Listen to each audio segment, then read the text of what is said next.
Chinese airliner makes first commercial flight. China has entered the business of making airplanes.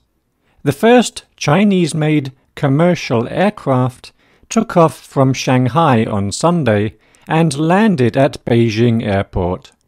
The narrow-bodied C919 plane had 128 passengers on board. The company that made the plane is the Commercial Aircraft Corporation of China Limited. This is shortened to comac. China's President Xi Jinping hailed the C919 aircraft as a triumph of Chinese innovation. Newspapers in China called the C919 a symbol of industrial prowess and national pride. A passenger on the flight was impressed with the plane. He said, "The flight was extremely smooth, comfortable and memorable. I'll remember this fondly for some time to come." Comac hopes to be a major player in the commercial airplane market. It hopes to compete with industry giants such as Boeing and Airbus.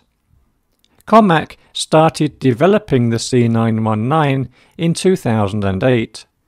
Production began in late 2011. In September 2022, it passed the standards to fly commercially in China. Comac's first customer was China Eastern Airlines, which bought 5 of the aircraft. Comac plans to build 150 planes each year for the next 5 years. A spokesperson said there were orders for more than 1,000 C919s from different Chinese airlines. He hopes airlines from other countries will soon start making orders.